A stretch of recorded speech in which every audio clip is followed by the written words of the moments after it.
할렐루야. 우리 말씀의 제목을 같이 한번 먼저 읽습니다. 하나님의 위로. 시작.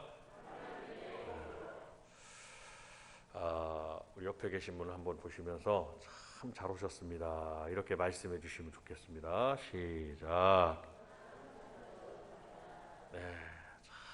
참 잘 오셨습니다.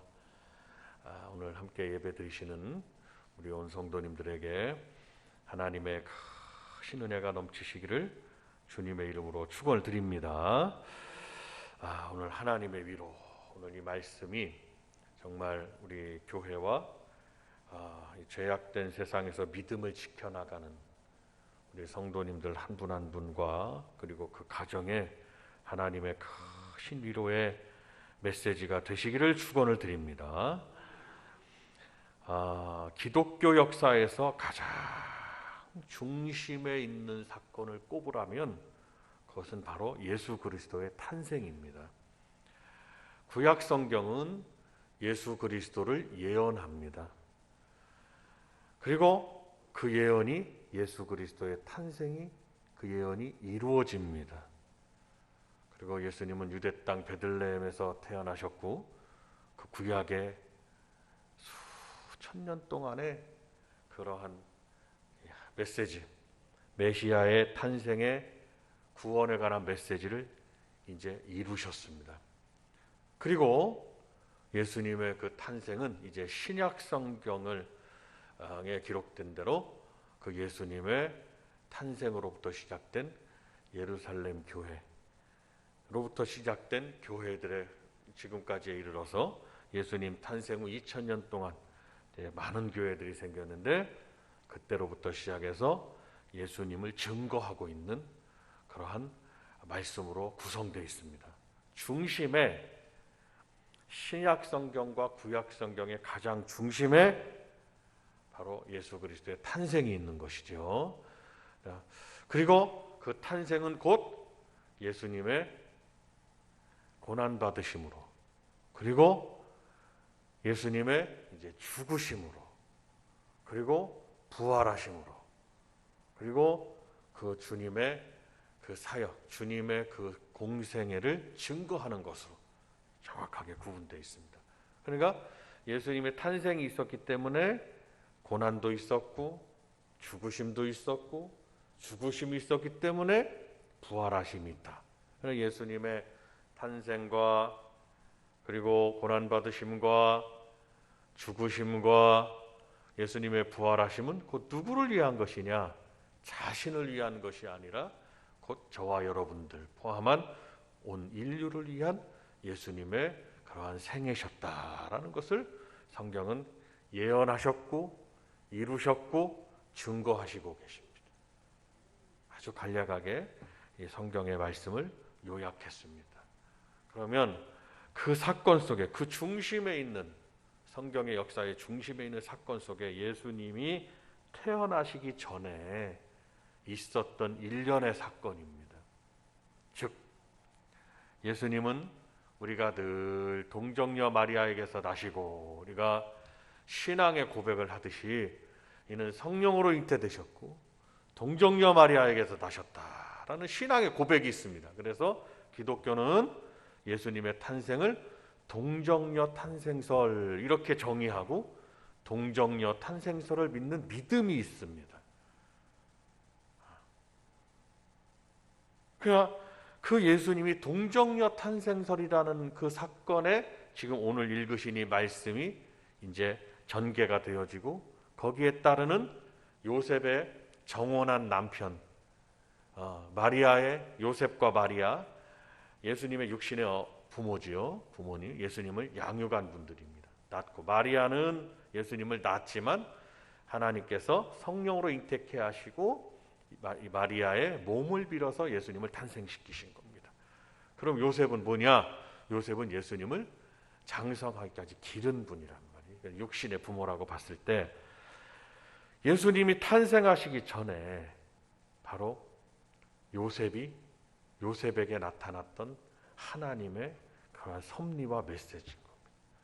이를 주목해서 오늘 말씀을 들으시는 겁니다.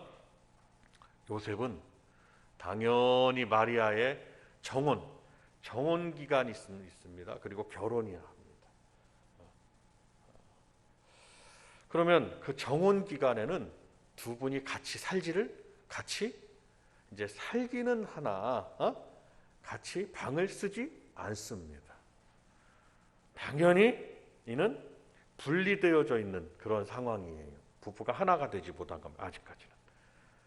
그러면 그 상황에서는 그러면 남편과 아내가 있다 그러면 아내가 임신하는 사실이 나타나면 당연히 안 되죠. 생물학적인 결과가 나타나면 안 된다 이 말이에요. 왜냐하면 정혼 기간에는 둘이 이제 완전한 그런 하나의 부부가 아니기 때문입니다. 그냥 약속을 한 거예요. 이스라엘은 좀 그런 결혼 제도가 있습니다. 저분이 그 여자를 데려올 때 아니 결혼을 할 때 서로 상대적인 거겠지만 특히 이제 그 가정의 이스라엘은 모계 사회거든. 모계 중심에. 그러니까 어머니들의 신앙 교육을 굉장히 중요하게 생각하기 때문에 그 며느리를 드릴 때 그 며느리가 율법으로 잘 양육받은 여인이라는 것을 검증하는 그런 시간이기도 한다는 겁니다. 이 정혼 기간이. 그럼 정혼은 어차피 결혼까지 가지 않았기 때문에 언제든지 그 율법의 어떤 시부모님들이나 그런 어떤 분들의 이 봤을 때 이거 데려오기를 좀 우리는 파혼할 수 있는 상황이 돼버리는 그런 결혼 제도예요. 그런데 그 상황인데 정혼만 한 사이인데 마리아가 임신을 했으니 마리아도 놀랄 일이고 그의 남편인 요셉은 더 놀랄 일이 아닐 수가 없습니다. 그래서 요셉은 그를 어떻게 하느냐 가만히 끊고자 했다는 것을 알 수가 19절을 같이 한번 읽습니다. 배가 이제 임신을 해서 배가 불러오니 어떻게 하겠냔 말이에요. 그러니까 그의 남편 19절입니다. 시작. 그의 남편 요셉은 의로운 사람이라 그를 드러내지 끊고자 하여. 아멘. 참 중요한 말씀이 아닐 수가 없습니다. 요셉은 의로운 사람입니다. 그래서 이를 드러내지 않았다는 것입니다.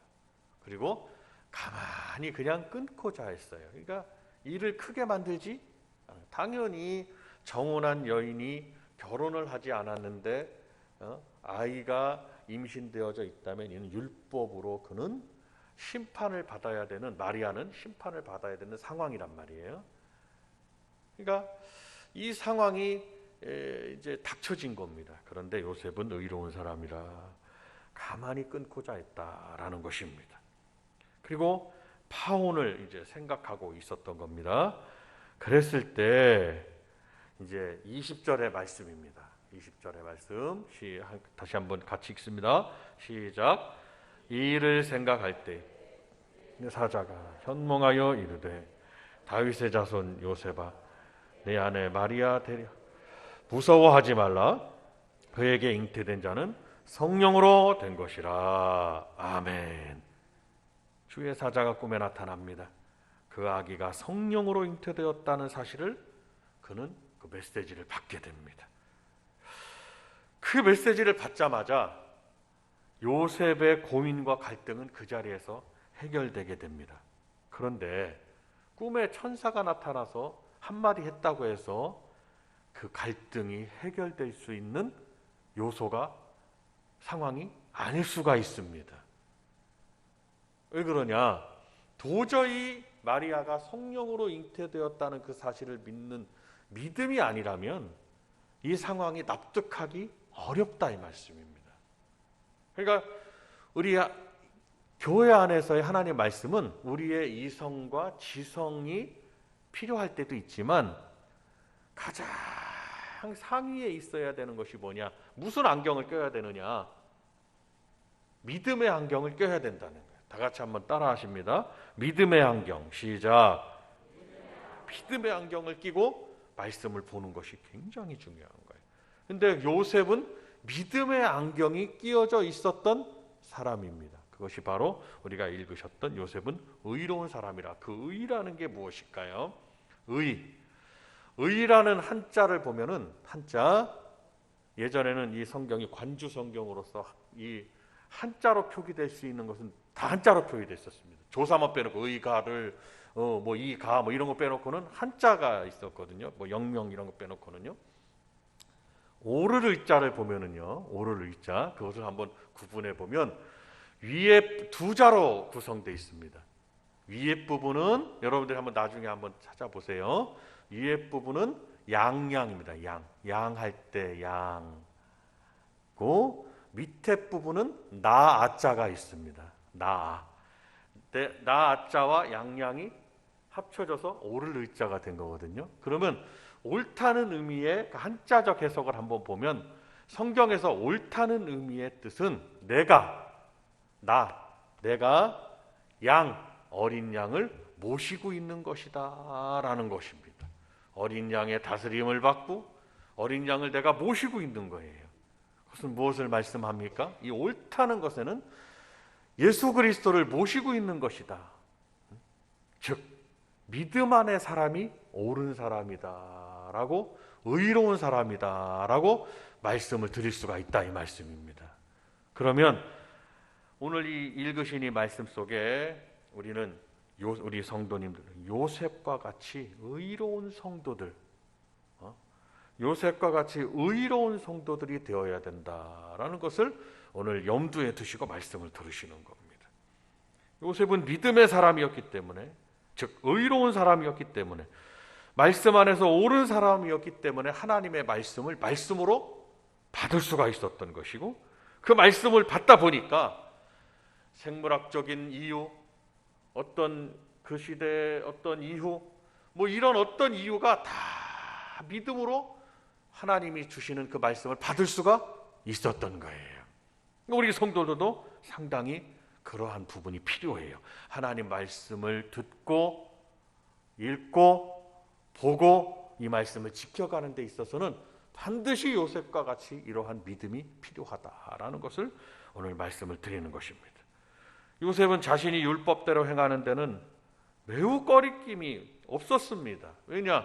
율법대로 하면 됩니다. 조상 대대로 했던 일대로 한 여인을 불행하게 만들 수가 있고, 이는 정당한 일이라고, 정당한 일을 하는 거라고 할 수가 있습니다. 정당성을 내세울 수가 있어요. 어느 남편도 이 상황을 이해할 수는 없습니다. 그런데 그가 왜 고민하고 갈등했습니까? 그는 의로운 사람이고 믿음의 사람이고, 그는 천사의 메시지를 받기 전에도 이 여인에 대한 응징을 하기를 원치 않았다며. 그러니까 교회는, 우리 성도들은 이러한 부분에서 그가 의롭고 믿음의 사람이고 옳은 분이다 이렇다면, 믿음의 사람들은 의롭다는 말씀에는 반드시 따라붙는 단어가 하나 더 있습니다. 의롭고 선하다는 겁니다. 한번 따라합니다. 선하다. 시작. 의롭다, 선하다. 의로운 성도는 선해야 됩니다. 의로운 성도는 선해야 돼요. 선하다는 것이 무엇입니까? 그리스도 예수의 사람들은 선하다, 착한 사람들이 되어야 된다는 거예요. 그래서 여러분들뿐만 아니라 어린 자녀들 이르기까지 착한 자녀들이 되도록, 착한 성도가 되도록. 그래서 주님도 말씀하셨죠. 선한 사마리아인, 이렇게 하면서 그 말씀을 기록하면서 주님은 인정하시는 일도 있습니다. 그러면 우리 이 요셉은 의롭고 선한 자였다는 거예요. 그래서 마리아를 그냥 가만히 끊고자 했던 거예요. 자기의 손으로 응징하거나 자기가 경로해가지고 마리아를 이 사건을 처리하고 싶지가 않았던 거예요. 그 찰나에 굉장히 고민을 하고 갈등을 하고 그를 괴롭히고, 이 고민과 갈등은 그를 괴롭히고 있었으나, 여러분이요, 요셉은 그때 하나님의 메시지를 받고 그 메시지를 믿음의 사람이라 받을 수 있었고, 그리고 믿을 수 있었고, 그 순간 그 믿음으로 그의 고민과 갈등은 해결되었다는 것을 알 수가 있습니다. 미국에 가면 일리노이주가 있습니다. 그 일리노이주에 기술과학연구소 팀이 있습니다. 그런데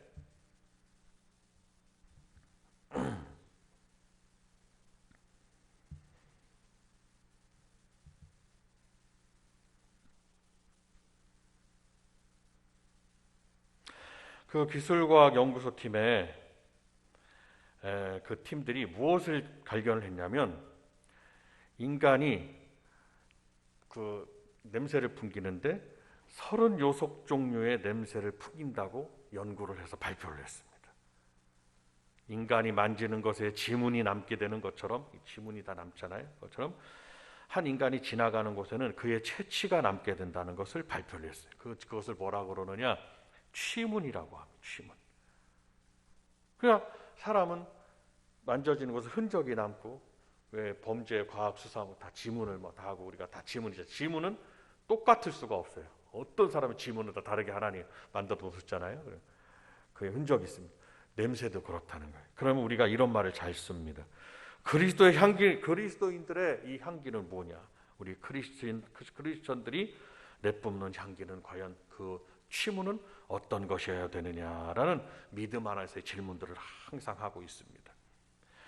바로 이것은 영적인 향기이기 때문에 우리 성도들은 우리에게서 풍겨지는 것, 우리에게서 만져지는 것, 그 모든 것들이 정말 아름다워야 되고, 그리스도인들로서 어떠한 우리가 보여질 때, 우리가 풍겨질 때, 우리가 어떤 죄악된 것으로가 아니라 주의 말씀 안에서 의로운 것으로, 오늘 요셉과 같이 의로운 것으로 우리가 풍겨져야 되는, 그리스도인들의 이러한 아름다운 향기를 풍겨야 되는 그러한 성도들이 되어야 된다라고 오늘 말씀은 가르쳐 주시고 있는 것입니다.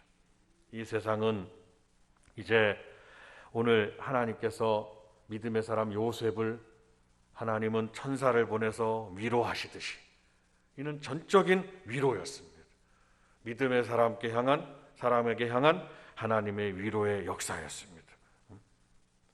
영적인 향기를 내뿜는 요셉에게, 그리고 참다운 믿음의 향기를 내뿜는 요셉에게 하나님은 위로하셨습니다. 거룩하고 사랑이 넘치고 겸손하고 이타심이 가득한, 이타심은 다른 사람을 배려하는 마음입니다. 아주 착한 성품이죠. 이러한 향기를 내뿜는 요셉에게 하나님은 위로하셨고, 그분의 모습이 바로 우리 성도들의 모습이 되어야 된다라고 이 아침에 말씀을 드리는 겁니다.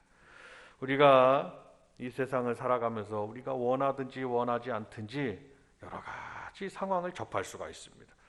이 세상은 슬픔과 아픔이 계속 밀려옵니다. 그리고 그 슬픔과 아픔은 우리가 비록 선한 삶을 산다 할지라도 우리의 생애에 크고 작은 일들이 다가오지 않는다고 말할 수 없습니다. 그치지 않고 찾아드는 겁니다. 순식간에 다가오는 슬픔을 우리는 거절할 수도 없을 것이고, 또 날마다 기쁨으로 살아간다고 장담할 수도 없습니다. 그런데 우리에게 이런 슬픔과 아픔이 찾아온다면, 내가 갈등의 문제가 막 나에게 다가온다면 우리는 다른 사람으로부터 위로를 받을 것이 아니라 하나님의 진정한 위로를 구하고 하나님이 위로해 주시는 은혜를 누리셔야 되는 것입니다.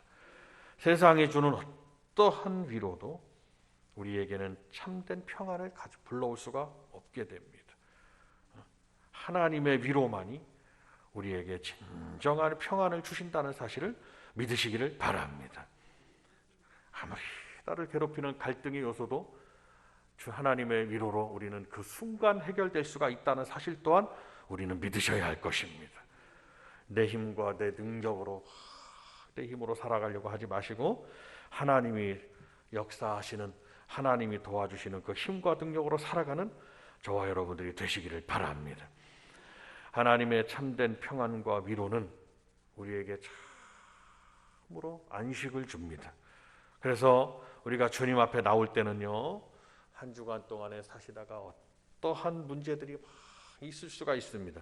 그러나 하나님의 위로를 바라고 나오는 거예요. 다 같이 한번, 오늘 제목이기도 합니다마는 우리 다 같이 한번 큰 소리로 따라 하십니다. 하나님의 위로. 시작. 그러면 하나님이 어떻게 할 때 우리에게 어떠한 위로로 역사하시느냐? 하나님은 우리가 문제를 선하게, 정말 아까도 말씀드렸듯이 옳고 선하다, 의롭고 선하다 그랬어요. 우리 성도들이 선한 성도들이 될 때 하나님은 위로를 해주시는 것을 알 수가 있습니다. 요셉이 만일 마음속에 분함과 원칙을 가지고 율법대로 마리아를 죽는 일에 내어주고 온 집안을 떠들썩하게 하고 마리아뿐만 아니라 그와 관계된 모든 사람들을 다 힘들게 하고, 만약에 요셉이 그런 분한 마음을 가졌더라면 하나님은 요셉에게 그러한 메시지를 주시지 않으셨을 겁니다. 그러나 요셉은 달랐습니다. 요셉은 오늘 말씀에 기록된 대로 의로운 사람이라고 성경은 정의했습니다. 그리고 그의 하는 일은 선한, 의로운 요셉은 그의 하는 일이 선한 일이었습니다. 저도 바라고 원하건대 우리 모두가 정말 의로운 믿음의 사람이라면 우리의 행함이 선한 그리고 착함을 드러내는 성도들이 다 되시기를 바랍니다. 하나님은 이미 요셉이 어떠한 사람인 것을 다 하셨지만 우리가 오늘 말씀에서 볼 수 있는 것은 요셉의 결정과 판단에 의한 믿음의 순종을 바라보셨음을 또한 알 수가 있어요. 믿음 생활은 주여 한다고 해서 하나님이 나를 그냥 이끌어 주시는 것이 아니라 하나님은 내가 하고자 하는 자의 하나님인 것을 아셔야 돼요. 또 한 번 따라합니다. 하고자 하는 자의 하나님. 시작. 하고자 하는 자의 하나님이라는 것을 꼭 기억하셔야 되는 거예요. 내가 하나님 앞에 주의를 지키기로 하고자 해야 돼. 주의를 지키기로 헌신하고자 해야 되고, 예배를 드리고자 해야 되고, 기도하고자 해야 되고, 충성하고자 해야 되고, 하나님은 그걸 지켜보신 하나님. 이미 아시지만 우리 성도들이 무엇을 선택하는지를 하나님은 다 지켜보시고, 그래서 이스라엘 백성들에게도 내가 내 앞에 생명과 사망을 놓았다, 복과 심판을 놓았는데 뭐라고 말씀하셨습니까? 하나님이 말씀만 하신 거예요. 그 손을 들어서 택하게 하신 것이 아니라, 하나님이 강권적으로 붙들게 하신 것이 아니라, 너는 너와 내 자손이 살기 위하여 생명과 그리고 복을 네가 붙잡아라, 택하라고 그랬습니다. 오늘 우리에게는 그러한 결정의 순간이 날마다 있어요. 내가 하고자 하는 자의 하나님인 것을 꼭 기억하시고, 요셉은 그의 결정과 판단이 어떻게 할 수 있습니까? 두 가지입니다. 오늘 본문에 나와 있는 말씀대로 하거나, 아니면 그가 여태까지 다른 사람들이 해왔던 대로 내가 그대로 그냥 저 여인을 내가 응징하리라, 그래서 그냥 그렇게 하거나, 그가 뭘 선택하는지 하나님은 다 지켜보셨어요. 그리고 무엇을 지켜보셨느냐? 하나님은 그의 의로움과 선함, 즉 착함을 지켜보셨다는 것을 알 수가 있습니다. 그리고 우리 성도들도 모든 일에 믿음 안에서 모든 일에 선함과 그리고 그에 따른 착한 행동들, 착함을 가진다면 하나님은 우리를 위로하시는 하나님이신 줄로 믿으시기를 바랍니다. 또한 아주 오늘 말씀 속에는 아주 영적인 비밀이 있습니다. 바로 하나님의 위로는 기쁨의 천사를 보내주시는 것을 알 수가 있습니다. 요셉이 깊은 고뇌를 안고 잠이 들었지만 하나님께서는 위로와 함께 기쁨을 전해주는 그 천사를 하나님께서 보내주신 것을 알 수가 있습니다. 자, 그러면 이 말씀은, 우리가 성경 말씀은 한 말씀을 찾아보겠습니다. 히브리서 1장입니다. 신약 성경 히브리서 1장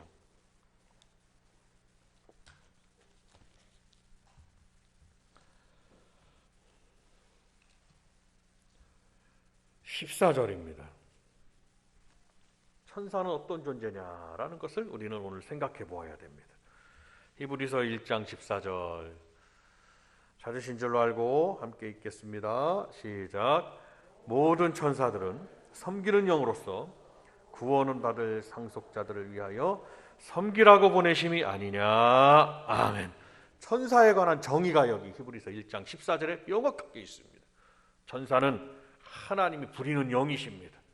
하나님이 부리는 영. 그러니까 예전 성경에는 부리는 영이라고 기록되어 있거든요. 그런데 같은 말입니다. 하나님의 명령을 받아서, 하나님께로부터 명령을 받아서 하나님의 역사를, 기쁨의 소식을 전하거나 성도들을 도우라고 보내는 영이 아니냐. 그래서 오늘날도 마찬가지입니다. 이 당시나 지금 오늘날이나 이 영적인 세계는 변함없이 공존하고 있습니다.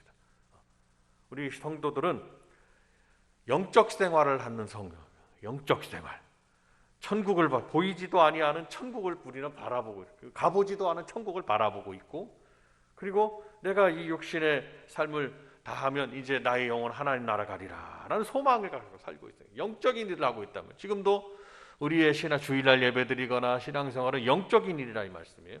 영적인 세계가 있습니다. 이 영적인 세계에 반드시 간과할 수 없는 존재들이 있는데, 바로 하나님이 부리시는 바로 천사들이라는 것입니다.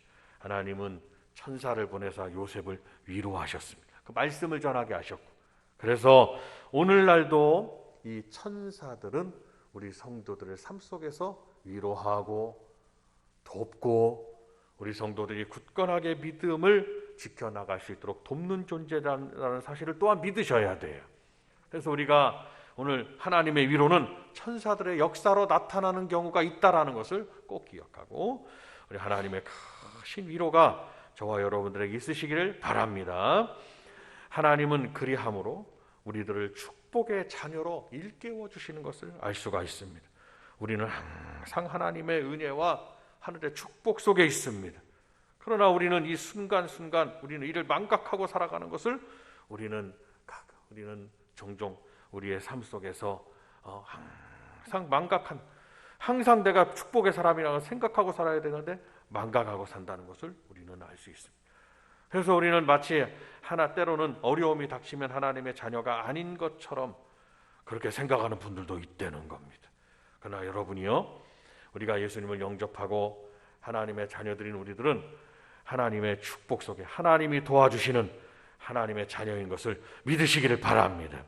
그래서 오늘 마태복음 1장으로 다시 돌아가셔서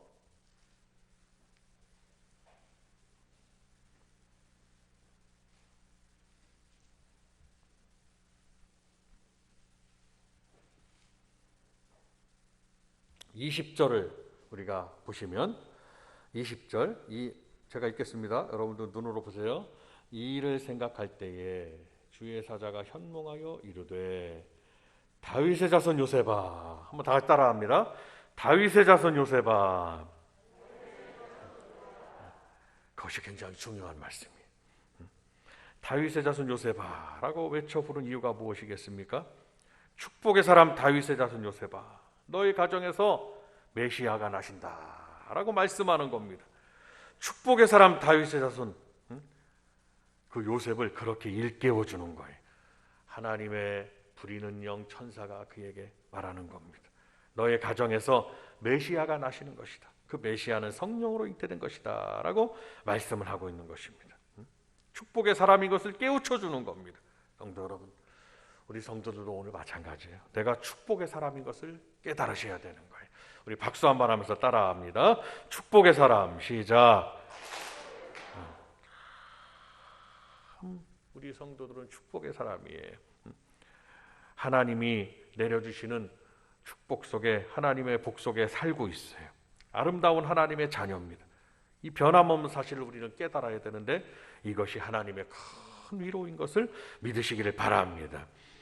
나의 위치를 깨닫는 것, 믿음의 위치, 영적인 위치, 축복의 하나님의 자녀라는 것을 깨닫는 그 위치, 매우 힘이 되는 복의 근원의 말씀인 것을 믿으시기를 바랍니다.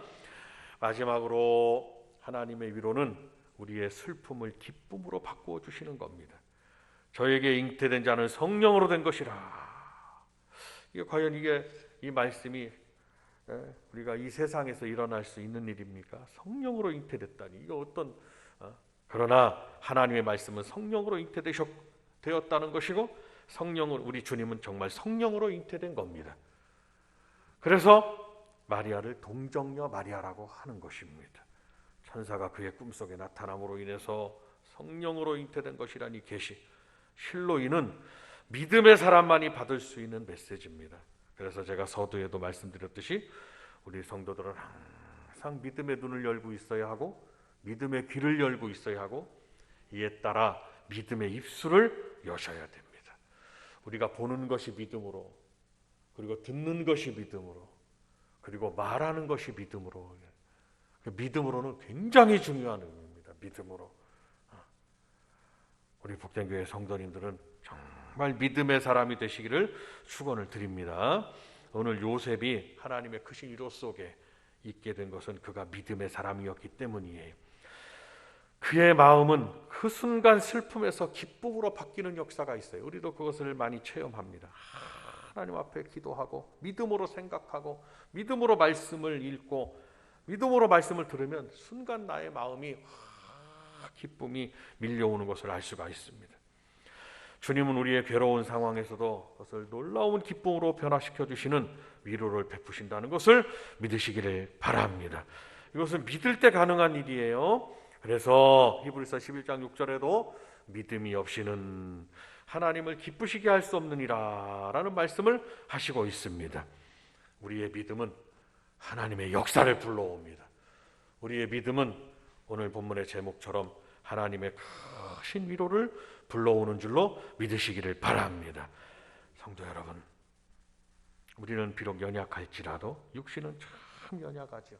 연약하고 연약할지라도 그 믿음만큼은 굳건할 수 있습니다.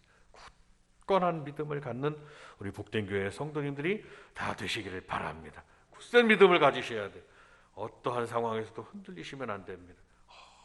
어떠한 상황에서도 믿음대로 생각하고 믿음대로 마음 결단을 하고 믿음대로 말하고 믿음대로 행하는 성도가 되셔야 되는 겁니다. 믿음에 따라 하나님의 역사를 불러온다는 사실을 믿으셔야 할 것입니다. 그런 하나님은 우리와 세상 끝날까지 함께 하시면서 우리를 지키시고 우리에게 크고 작은 위로를 베풀어 주시는 줄로 믿으시기를 바랍니다. 이제 많은 일들이 도래했습니다. 우리에게 일어나고 지나가고 일어나고 있고 일어날 일들이 많이 있을 것입니다. 하나님의 위로하심이 없다면 우리가 어떻게 믿음을 지켜갈 수가 있겠습니까? 그러나 성도 여러분, 하나님은 우리를 지키시고 우리에게 위로를 베푸시기를 원하시는 하나님이십니다. 그러나 성경을 바라보면 선택받은 특별한 인물들이 있으니 저는 바라고 믿고 기도하건대 우리 교회가 하나님의 선택 속에 있기를 원하고 우리 성도님들이 많고 많은 믿음의 사람들 가운데 하나님의 선택 속에 위로함을 받기를 원하고 그 하나님의 위로 속에 영육 간의 가정이 형통하고 복을 누리는 역사가 있으시기를 주님의 이름으로 축원드립니다. 마음속에 슬픔이 있다면 다 내려놓으시길 바랍니다. 안 된다는 생각도 내려놓고 슬픔도 내려놓고 어두운 마음도 내려놓고 그것 때문에 빛이 비치지 못하는 거예요.